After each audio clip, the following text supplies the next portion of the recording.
Hey, what's up, guys? So this is day 10, I believe, of my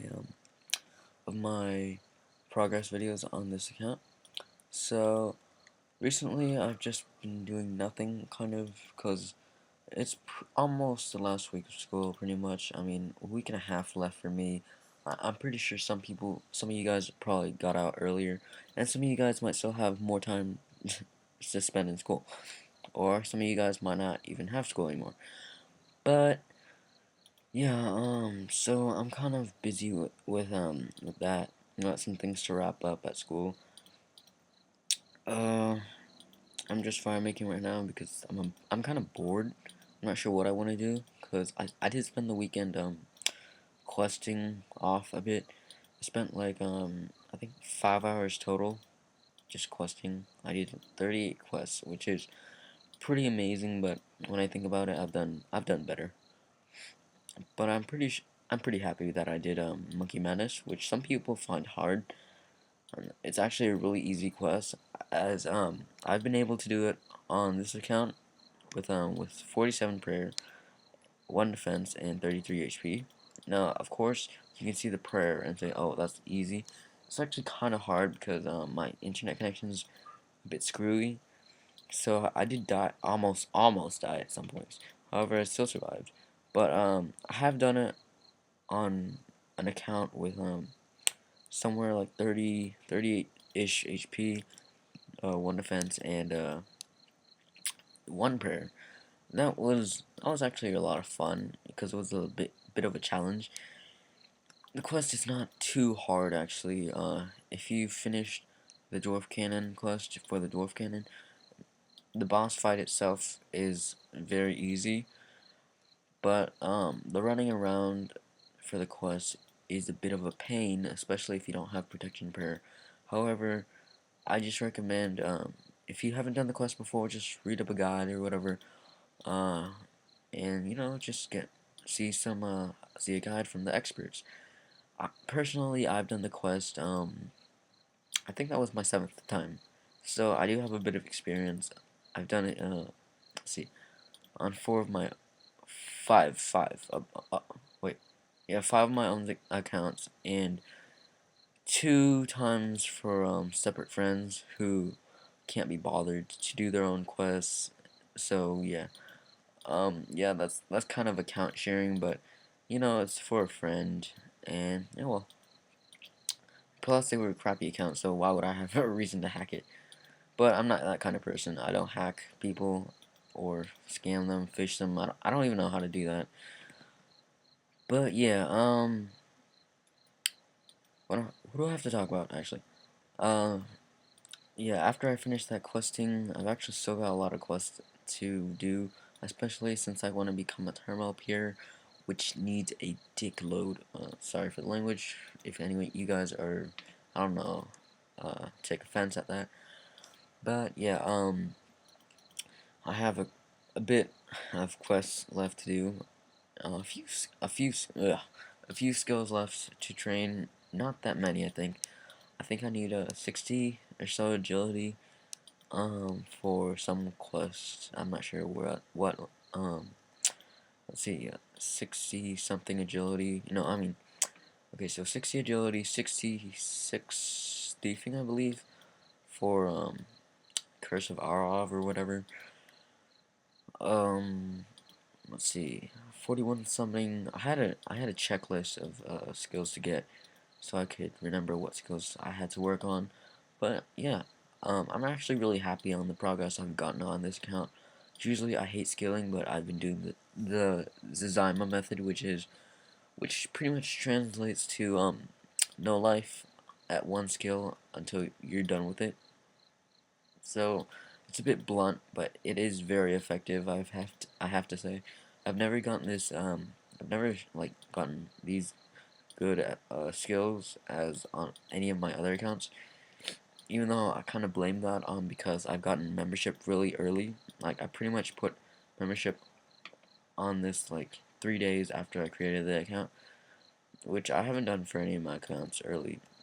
Usually I playing free to play for a few weeks or whatever. But What do I want to talk about, seriously?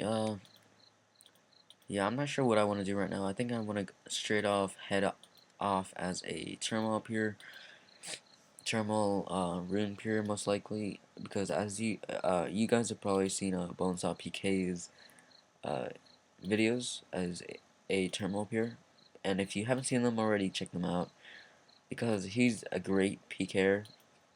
Also, check out Hexing Curse, and there's actually a lot of other turmoil peers that aren't as widely recognized. I kind of blame it because they don't do commentary, but some other people I know that are great turmoil peers are Dubs. I think his YouTube name is like Dubs PK or whatever, and he makes like mini daily PK videos, so he's great.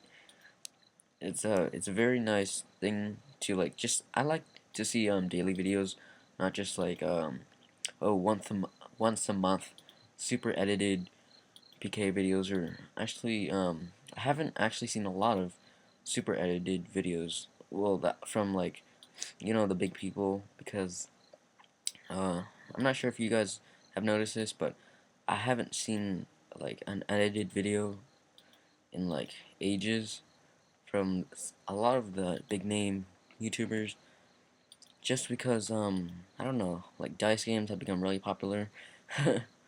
So those have gotten like a lot of videos about them lately. But I let's see, I have had bad experiences with the dice game. I have lost probably around 70 mil due to it. Because, it's gambling. It's just as bad as staking, I'd have to say. Because, you know how they say, oh no, you have like a 50% chance of winning. That's only for wagers, which are kind of hard to find. And you have to find a good host. But, never mind. I don't want to talk about dicing. Because then you guys might do it. And then you'll lose your banks. And then you'll cry. And I don't want to make people cry.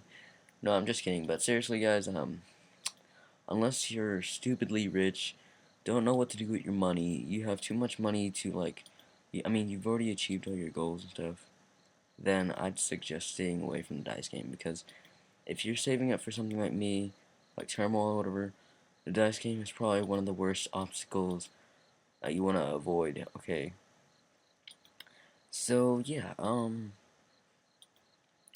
I have to get working on getting just saving up the money for turmoil pretty much. I calculated it, and it will cost me, let's see, I remember doing these big bones are like 80 to 90 mil, because I think they dropped to like 350 GP each, which is pretty crazy. But I think a lot of people have been buying them out. I mean, I remember them, actually, I mean, this was just a couple months ago or whatever. They've been at like 600 or 550 GP each for months, I mean years. But whatever, I mean, it's just cheaper for poor people, I guess. And botters, they just make their money that way, whatever. Um, let's see, baby dragon bones, even though not a lot of people do those, I think it costed like 110 to 130 mil, 1 to 95 prayer with baby dragon bones. Let's see, uh, dragon bones, regular dragon bones, um, the price I used for the calculations was that they would be 4K each. I mean, because last time I checked they're like 4.5, but just judging by how many people bought green dragons nowadays, especially with, I mean, even before free trade, green dragons were botted out like crazy. But now, I mean, people can just bot freely, transfer gold, whatever. It's easier now, so a lot of people can do it. And yeah, just depending on that, I'm pretty sure that Dragon Bones will eventually crash down to 4K. So by the time I have enough money to actually buy it, I'm pretty sure that's what the price will be. So yeah, I think that in my calculations that costed around 150 to 170 mil, somewhere around there.